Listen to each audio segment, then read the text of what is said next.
5절 교독하겠습니다. 사람이 마땅히 우리를 그리스도의 일꾼이요 하나님의 비밀을 맡은 자로 여길지어다. 너희에게나 다른 사람에게나 판단받는 것이 내게는 매우 작은 일이라. 나도 나를 판단하지 아니하노니.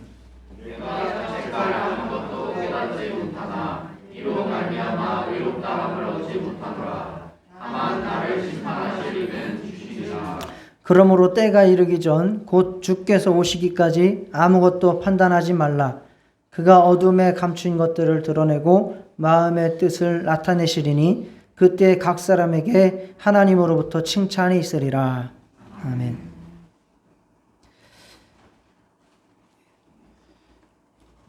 죽음이라고 하는 것이 우리가 그냥 일상생활을 할 때에는 조금 멀리 있는 것 같고 느끼지 못하는 것처럼 느껴졌었는데 또 이렇게 장례를 치르면서 죽음이라고 하는 것은 우리와 종이 한 장 차이에 있는 것이다라고 하는 것을 다시 한번 느끼게 됩니다.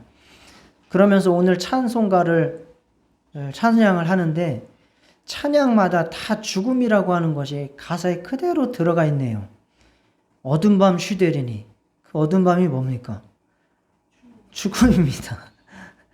모든 찬양의 가사에 그것이 다 새겨져 들어가 있는 것이 바로 믿음이라고 하는 것은, 믿음 생활이라고 하는 것은 죽음과는 뗄래야 뗄 수 없는 관계를 가지고 있구나라고 하는 생각을 다시 한번 찬양을 하면서 했습니다.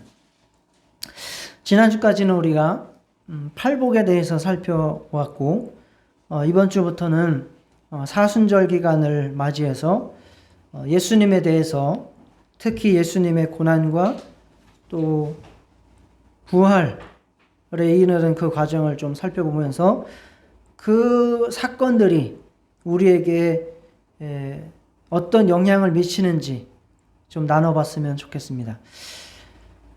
믿음이라고 하는 것은 예수님께서 행하신 일들을 나와 밀접한 연관이 있다는 사실을 깨닫는 것이 믿음이고 그것을 체험하는 것이 믿음입니다. 예수님과 나와 관계가 있다는 사실을 믿지 못하고 교회에 나오면 그 믿음이 있다고 말하기가 어렵습니다. 그래서 우리는 예수님을 통해서 내 마음의 변화, 그리고 삶의 변화, 육신의 변화, 어떠한 변화든지 일어나야 정상입니다. 이번 사순절 기간을 통해서 우리가 예수님과 여러분과의 관계를 잘 정립하셔서 여러분의 10년 가운데에, 삶 가운데에 큰 변화가 있으시기를 축복합니다. 오늘은 우리가 읽었던 본문 고린도전서 4장 1절부터 5절과 그 전 고린도전서 3장 21절부터 그리고 후 고린도전서 4장 7절까지의 내용을 살펴보면서 예수 그리스도께서 우리에게 행하신 복음 안에서 나 자신을 새롭게 이해하고 발견하고 그래서 좀 자유로운 감사한 그러한 생활을 누리는 저희들이 되었으면 좋겠습니다. 고린도 전서와 호서는 누가 하나님의 말씀을 기록을 한 것입니까? 누가? 바울입니다. 바울 사도가 하나님의 말씀을 기록을 한 것입니다. 그러면 어느 교회의 대상자를 정해서 기록한 것입니까?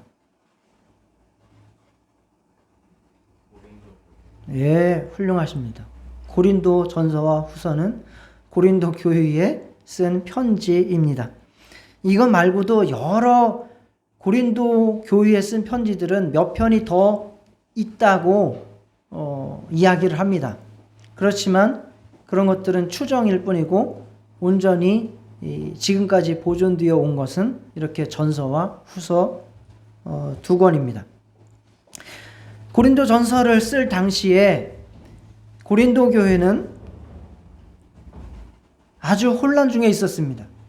그 중에서 대표적인 문제가 바로 성도들 간의 파당 싸움이 심했습니다. 바울파, 아볼로파, 게바파 이런 파당을 지어가지고 서로 자신이 주장하는 것이 옳다고 말했습니다. 싸웠습니다. 그리고 내가 그래서 더 높은 자리에 차지하고 내가 그래서 이 교회를 운영해야 된다라는 싸움들이 벌어진 것입니다. 훌륭한 사도들의 가르침에 의해서 마음과 삶이 변화되는 것이 아니라 그 사도와의 관계가 교만과 자랑거리가 되어버리고 만 것입니다. 그래서 바울은 이 파당을 짓고 싸우는 이 문제의 근본 원인이 바로 교만과 자랑에 있다라고 판단을 내렸습니다. 그래서 3장 21절을 우리가 다시 한번이 아니라 한번 읽어보도록 하겠습니다.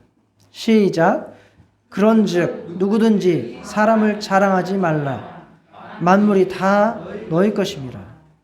사람을 자랑하지 말라라고 말씀하고 있습니다. 사람이 그들의 자랑거리가 된 것입니다. 바울이 더 대단해. 나는 바울하고 친해. 아니야. 아볼로가 더 대단해.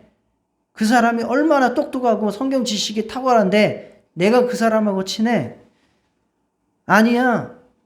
예수님의 수제자는 베드로잖아. 베드로가 최고지. 내가 바로 베드로 밑에서 함께 했던 사람이야. 라고 하면서 저마다 그 사도들의 정통성을 주장하고 그 사도와 나와의 인연을 이야기하면서 높아지고 교만해지고 있었던 것입니다.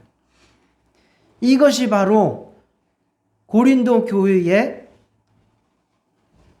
성도들이 가지고 있는 정체성입니다. 4장 6절에서 7절에도 이렇게 말씀합니다. 서로 대적하여 교만한 마음을 가지지 말게 하려 함이라.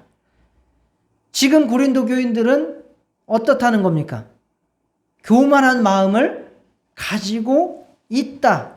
그래서 내가 이 편지를 써서 교만한 마음을 가지지 말게 하려고 한다. 내가 받았은지 어찌하여 받지 아니한 것 같이 자랑하느냐. 다 하나님께로부터 받은 것인데 하나님께로부터 온 것이 아닌 것처럼 왜 네가 자랑하느냐. 사람을 자랑하느냐라고 이야기를 하는 겁니다. 그래서 하나님과의 관계를 떠난 그 고린도 교회의 교인들의 정체성, 그것이 바로 교만이라고 바울이 이야기를 한 것입니다. 바울이 사용한 이 교만이라고 하는 단어는 푸시오라고 하는 단어인데 일반적인 교만이라고 하는 단어하고 좀 다른 단어예요. 거의 성경에 이 바울이 쓴 푸시오라고 하는 단어는 쓰이질 않았어요. 아주 독특한 단어인데 그 뜻이 무엇이냐면 적정한 크기를 넘어서 지나치게 부풀고 팽창한 상태라는 뜻입니다. 마치 풍선을 너무너무 크게 적당한 크기가 있지 않습니까?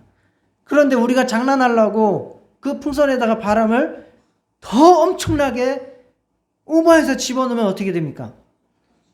터지기 직전 있죠? 그 상태 어때요? 여러분들이 볼 때에 불안하죠. 그게 교만입니다. 그게 교만이에요.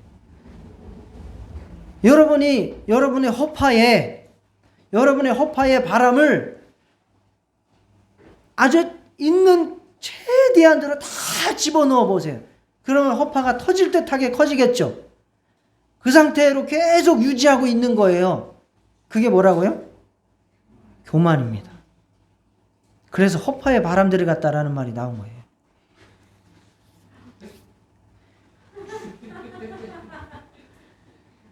개구리를 장난칠 때 개구리 똥구멍에다가 그 풀잎 그 줄기 넣어가지고 거기다 어떻게 해요? 바람 집어넣죠. 그럼 개구리가 어떻게 돼요? 빵빵해져가지고 그렇게 장난치고 놀았죠. 생명을 가지고. 그렇게 빵빵해져갖고 터지기 직전 그 상태가 바로 교만이고 그게 고린도 교인들이 가지고 있었던 마음 상태라는 겁니다. 마음 상태. 조금 더 하면 터져. 이런 마음은 병이 든 마음이에요. 병든 마음입니다.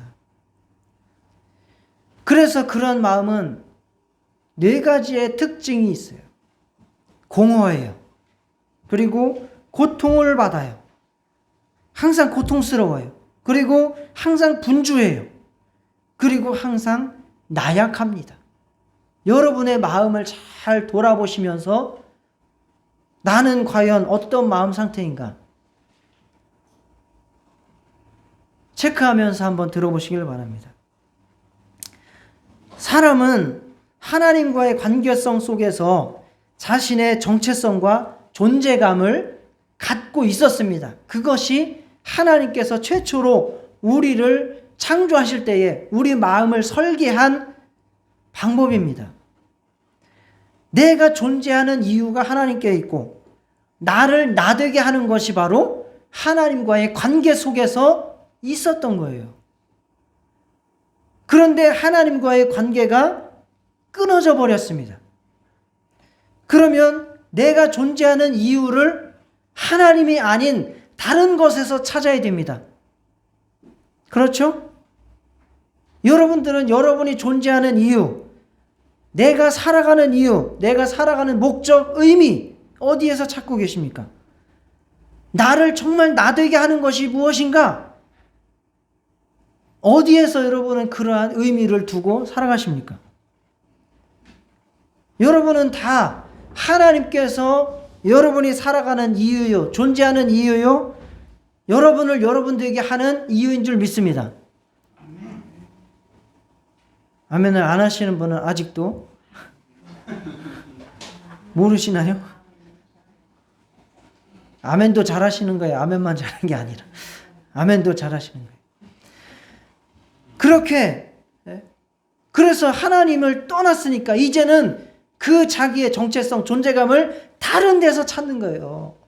그러면 그걸 어디서 찾습니까? 내 삶의 의미를 어디서 찾습니까? 여러분이 예수 믿기 전에 어디에서 여러분의 삶의 의미를 찾았었습니까? 네? 세상이요. 세상이라고 하는 건 전부 다를 말하는 거죠. 하나님이 아닌 전부 다가 세상입니다. 좀 더 구체적으로 말하면. 그렇죠. 돈 버는 게 나의 의미였어요. 그래서 돈을 많이 벌어서 그 돈을 가지고 떵떵거리고 쓰고 싶은데 쓰는 게 내 인생의 삶의 목적이고 내 의미다 라고 생각을 하면서 살죠. 돈이 그럴 수 있죠. 또 여기 고린도 교인들처럼 어떤 사람이 나의 의미가 되는 거예요. 그 영어 팝송에 You mean everything to me 뭐 이런 것처럼 너는 나의 존재의 전부야. 네가 아니면 나는 삶의 의미가 없어 라고 이야기하면서 한 사람에게 내 존재를 걸어버리는 거죠. 여러분도 사랑하는 연인을 만났을 때 그렇게 했을 수도 있고 아니면 자식을 태어났을 때 그 자식에게 여러분의 존재 전부를 걸었을 수도 있고 아니면 부모에게 그렇게 걸고 살아갈 수도 있겠죠. 이 고린도 교인들은 사도들 그 사람에게 자기의 존재의 의미를 걸었던 겁니다. 또 어떤 사람은 나는 권력을 누릴 거야. 나는 명예를 가질 거야. 나는 지식을 추구할 거야. 나는 무조건 즐기는 게 나의 목적이야. 어떤 사람은 아니야. 나는 착한 일을 많이 할 거야. 착한 일을 하는 것이 나의 삶의 의미야. 라고 말하면서 하나님이 아닌 다른 것에서 자기의 존재 의미와 목적을 찾아가고 있었습니다. 그런데 바로 이것이 교만이라는 것입니다. 바로 이것이 교만입니다. 하나님이 아닌 다른 것에서 자기의 정체성을 찾으려 하는 것, 그것이 교만입니다. 옆에 사람에게 질문해 보세요. 교만이 뭐예요? 그리고 대답을 잘 하는지 못하는지 점수를 매겨보시기 바랍니다.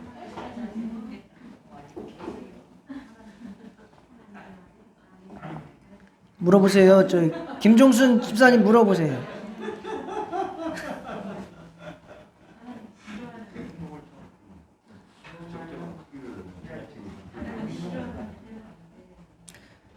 그런데 이렇게 하나님이 아닌 다른 것에서 의미를 찾으려고 자기의 마음속에 무언가를 들여놓았죠. 그렇게 되면 그것이 과연 하나님을 대체할 수 있는가? 완전한 대체자가 될 수 있는가? 있겠습니까? 안 된다는 겁니다. 그래서 이 세상 것들, 이미정 집사님 말씀하신 대로 이 세상 모든 것을 다 내가 소유하고 그것을 얻는다고 할지라도 내 마음은 공허해. 그래서 교만한 마음에는 공허함이 있는 겁니다. 아무리 많은 돈을 가진 이건희가 아니라 이건희 할아버지, 빌 게이츠가 아니라 빌 게이츠 할아버지 되더라도 그 마음속에 공허함을 감출 수가 없는 거예요. 불안한 거예요. 아무리 인기가 최고 탑을 달리는 연예인이라도 온갖 환호를 다 듣고 그렇게 노래를 하고 집에 들어가면 공허한 겁니다. 바닷물을 마셔서 갈증을 해소하려고 하는 것처럼 그렇게 마셔도 목마름이 영혼의 공허가 해결되지 않는다는 겁니다. 또한 부풀려지고 우쭐해진 마음, 즉 교만한 마음, 그 마음 자체가 이미 고통스러운 거예요. 왜? 적정한 크기를 이미 넘어섰어요. 적정한 크기를 이미 넘어섰어요. 병든 마음이기 때문에 항상 존재감을 드러내려고 해요. 여러분들이 몸이 각 지체가 있잖아요. 각 지체가 존재감을 드러낼 때는 언제인지 아세요? 평상시에는 그 존재감이 드러나요, 안 나요? 안 나는데 언제 존재감이 드러나요?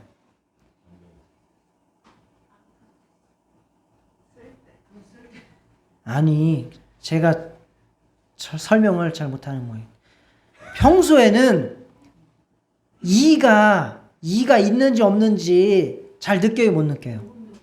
그런데 언제 느껴요? 아플 때 느끼는 거예요. 먹을 때도 이가 있는지 없는지 못 느끼고 먹어요, 그냥. 그죠? 그런데 언제 느껴요? 이가 아플 때 느끼는 거예요. 평소에는 오른쪽 엄지발가락이 있는지 없는지 느껴요, 안 느껴요? 안 느끼고 살아요. 그런데 언제 느껴요? 오른쪽 엄지발가락에 가시 들어가면 느끼는 거예요. 병들어야 존재감이 드러나는 게 우리의 신체예요.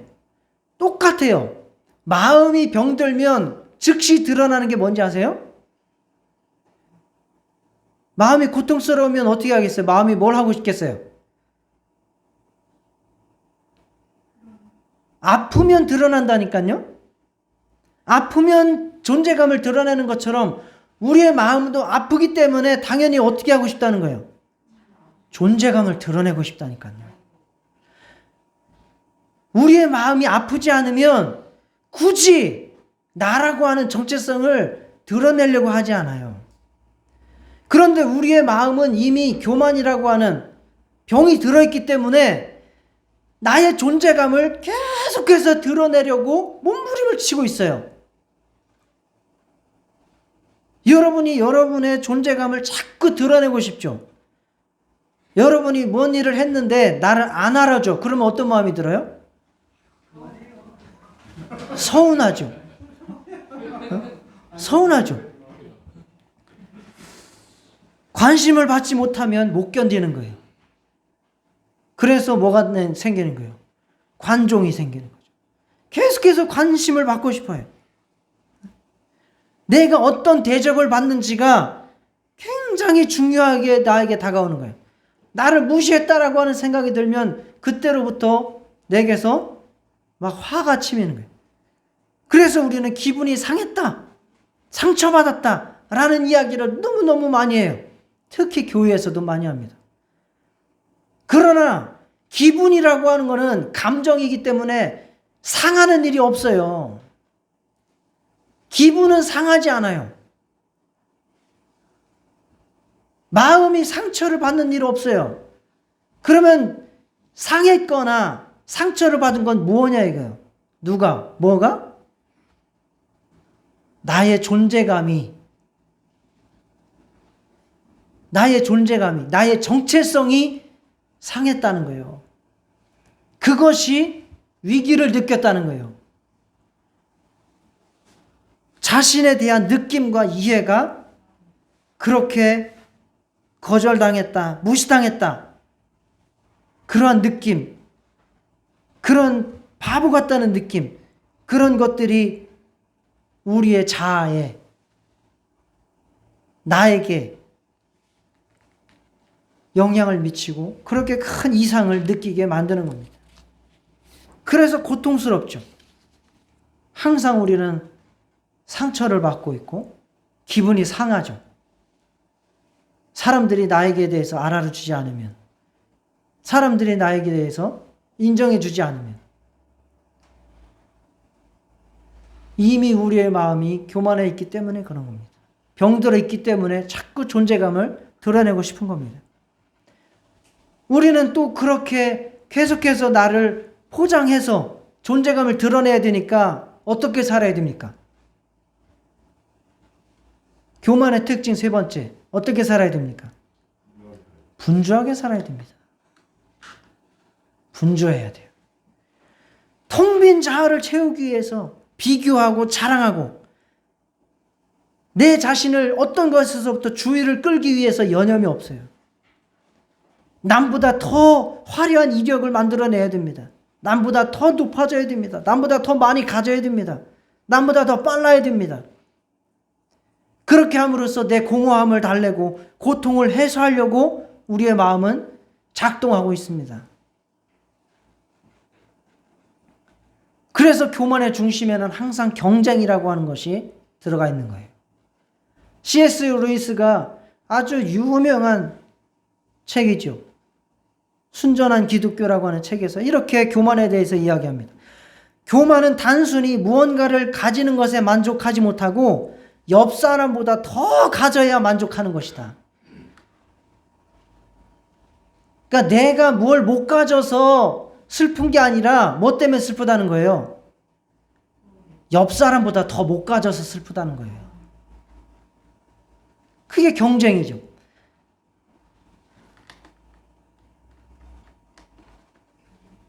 교만은 단순히 무언가를 가지는 것에 만족하지 못하고 옆 사람보다 더 가져야만 만족하는 것이다.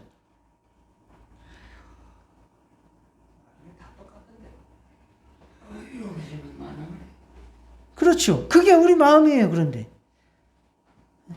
남보다 더 많이 가져야 내 마음이 그것으로 내 공허함을 채우고 내 고통, 마음의 고통을 달래주니까. 사람들은 그래갖고 돈 많이 갖고 또 똑똑하고 잘생기려고 하지만, 그걸 뽐내려고 하지만 사실은 뭐다? 남보다 더 똑똑하고 싶은 거고, 남보다 더 많이 갖고 싶은 거고, 남보다 더 잘생기고 싶은 거다. 그래서 우리는 분주하다. 마음이 그렇게 해서 분주한 거죠. 그런 마음들이 결국은 강합니까? 약합니까? 약하죠. 풍선처럼 우쭐해지고 팽창해진, 그렇게 스스로 높아지고 커진 그 마음, 그것을 유지하기 위해서 몸부림치는 우리의 삶, 그것이 얼마나 나약합니까? 툭 하면 의기소침해지고 툭 하면 좌절합니다. 왜? 내가 엄청나게 부풀어지고 커져갖고 내가 더 크지 했는데 어디 나갔더니 저기 보니까 막 자기보다 2배 더 큰 게 나타나네. 그러면 나는 또 좌절합니다. 오늘 나는 왜 이래? 그렇게 내가 채우고 몸부림쳤는데 어느 날 보니까 빵꾸가 나가지고 바람이 쫙 빠져버렸네. 그러면 그때 또 좌절하는 겁니다. 열등감에 빠져버리는 겁니다. 교만과 열등감은 같은 거예요. 교만이 없으면 열등감이 없어요. 우월감과 열등감은 같은 거예요.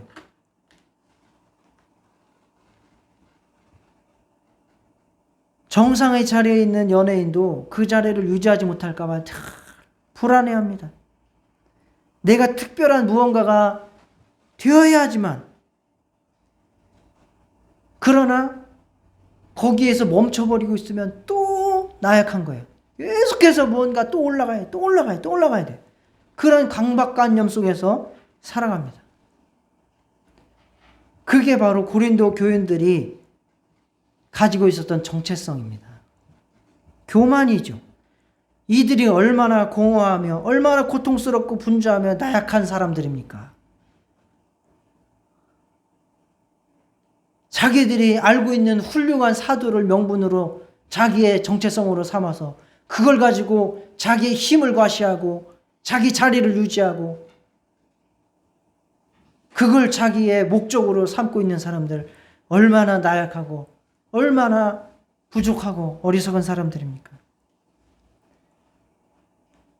그러나 이런 모습은 저와 여러분의 모습이고 하나님을 떠난 인간의 모습 그대로입니다.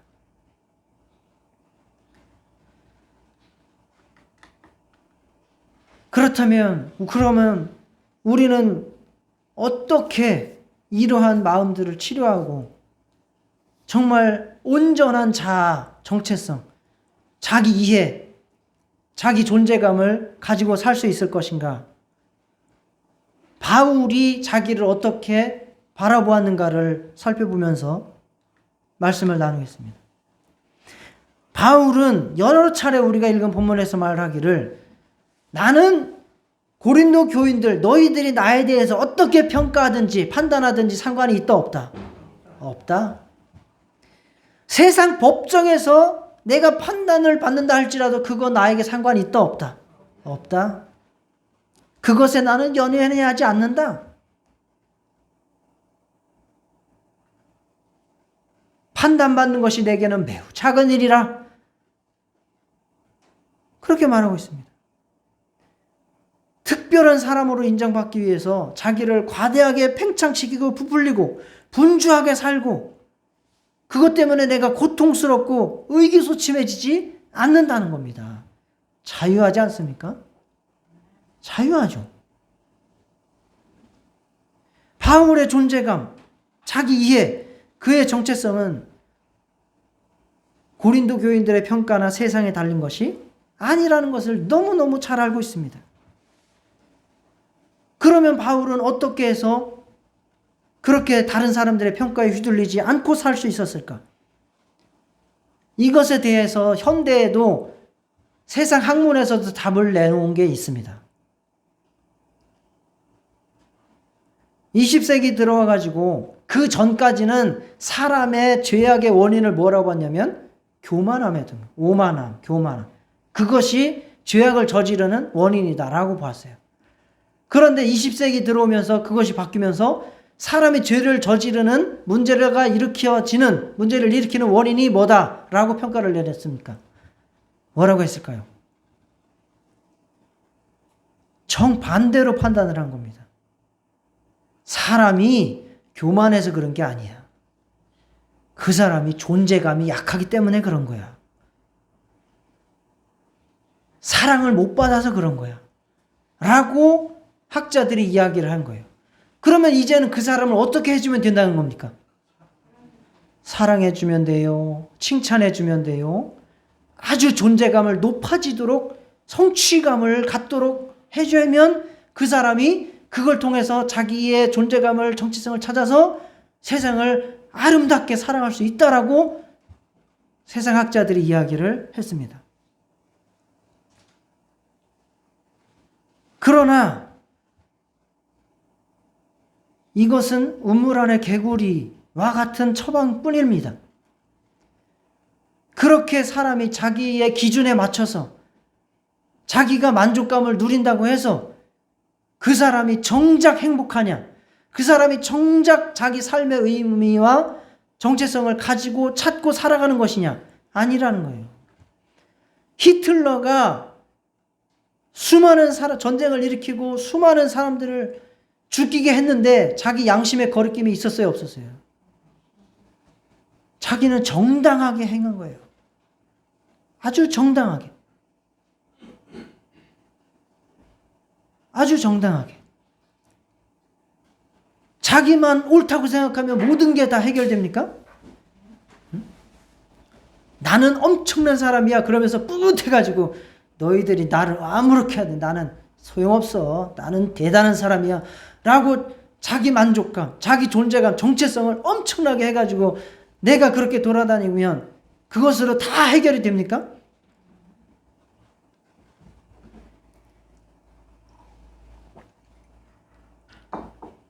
자신의 기준과 양심이 존재감을 높여주는 것도 아니고 그것이 내가 옳다라고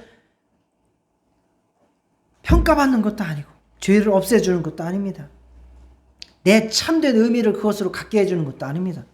그냥 포스트 모더니즘 속에서 나타난 하나의 흐름일 뿐입니다. 그래서 바울도 마찬가지입니다. 바울이 뭐라고 말합니까? 자기는 세상 법정이나 교인들한테 평가받는 것에 연연히 하지 않을 뿐만 아니라 무엇에도 연연히 하지 않는다. 에? 나도 나를 판단하지 않는다는 거예요. 나도 나를 판단하지 않는다. 나도 나를 판단하지 않는다. 바울은 인류 역사상 엄청난 영향력을 미친 사람 10명을 뽑으면 그 중에 6번째나 7번째 들어갈 만큼 대단한 사람입니다. 그런데 자기도 그런 열심이 있고 그러한 대단한 사람이라는 것을 자기도 알고 있었어요. 그렇지만 그것을 알고 있다고 해서 자기를 뽐내고 자기가 교만해졌습니까? 그렇지 않아요. 성경에서 바울은 어떤 때는 죄인 중에 내가 괴수다라고 했어요. 죄인 중에 내가 괴수다라고 이야기를 했습니다. 그렇다고 해가지고 죄인이라고 해가지고 내가 의기소침해지고 그래가지고 콧바뜨리고 모든 하던 일을 중지하고 살았습니까? 아니요. 바울은 스스로 자기를 판단하지 않았습니다. 그러면 바울은 누구의 판단만을 기다리고 있다는 겁니까? 네. 나를 판단하실 일은 주님이 뿐이시다. 다만 나를 심판하실 이는 누구다? 주님이시다. 주님께서 오시기까지 아무것도 판단하지 말라. 고린도전서 4장 4절에도 내가 자책할 아무것도 깨닫지 못하나 이로 말미암아 의롭다 함을 얻지 못하노라. 다만 나를 심판하실 이는 주시니라. 바울은 오로지 자기를 심판하실 이, 판단하실 이, 의롭게 여겨주실 이는 누구다? 예수님뿐이다라고 그 믿음을 가지고 있었던 겁니다. 최종적 판결 예수님께 있다. 한 걸음 더 들어가서 바울이 가지고 있는 그 판단에 있어서 재판, 나에 대한 하나님의 재판은 이미 끝났다라고 보고 있는 겁니다. 끝났다. 그게 무슨 의미냐? 예수님께서 우리에게 내리신 판결, 바로 이와 같다라고 바울은 이야기합니다.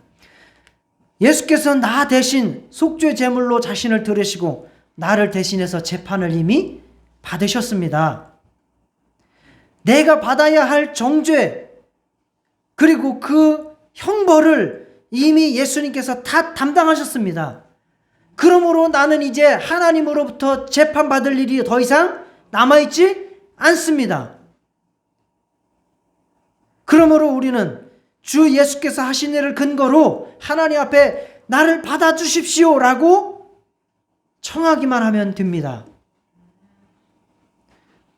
그러면 하나님께서 나를 보시고 천하보다 더 귀하게 나를 받으시고 하나님의 자녀로 삼아주십니다.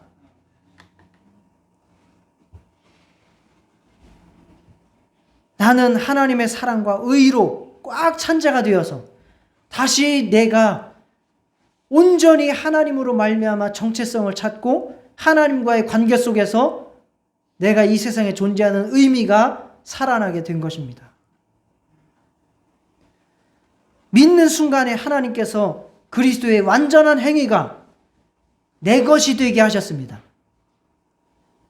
예수 그리스도의 의가 내 안에 들어와서 내 의가 된 것입니다. 할렐루야. 예수 그리스도의 죽음이 내 안에 들어와서 내가 받을 형벌이 된 것입니다. 그래서 나는 더 이상 정죄받지 않고 심판받지 않고 형벌받지 않는 의로운 자가 된 것입니다. 하나님이 가장 기뻐하시는 자가 된 것입니다. 로마서 8장 1절에 그러므로 이제 그리스도 예수 안에 있는 자에게는 결코 정죄함이 없나니, 바울이 가지고 있는 자기에 대한 평가입니다. 영접하는 자 곧 그 이름을 믿는 자들에게는 하나님의 자녀가 되는 권세를 주셨으니, 요한이 자기에게가 사람에게 가지고 있는 믿음 안에서 가지고 내린 평가입니다. 이제는 내가 진짜 존재감을 확보했고 진정한 의로 이제 드러나게 된 것입니다. 이제 우리는 기존의 세상 속에서 또는 내 스스로가 가지고 있었던 자기 평가, 자기 정체성을 버리고 하나님과의 관계 속에서 다시 정체성을, 존재감을 회복하시기를 축원합니다. 세상과 나의 판단에 얽매이지 않는 자유와 기쁨 누리시기를 축원합니다.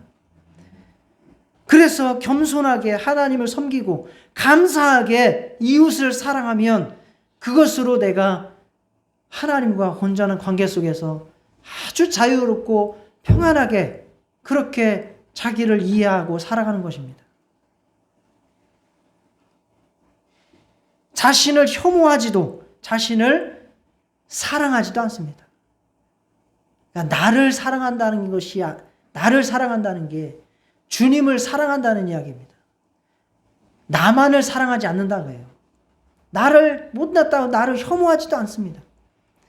누가 나를 지적하고 비판하면 그것에 의해서 기분이 상하지도 존재감이 떨어지지도 않습니다.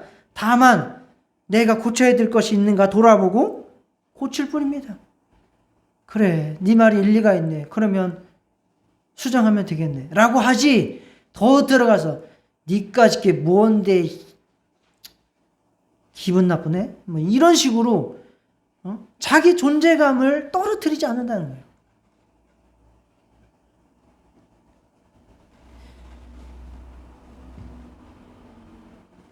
복음을 통해서 얻은 자유와 기쁨 속에 정말 자유로운 영혼, 감사 속에 하나님과 이웃을 섬길 수 있는 그러한 존재감을 회복하시기를 축원합니다. 우리를 의롭다 판결하신 주님은 정말 그 판결은 최종적인 판결입니다. 그것으로 말미암아 공허감, 고통, 분주함, 침체 없이 하나님 앞에서 무한한 자유,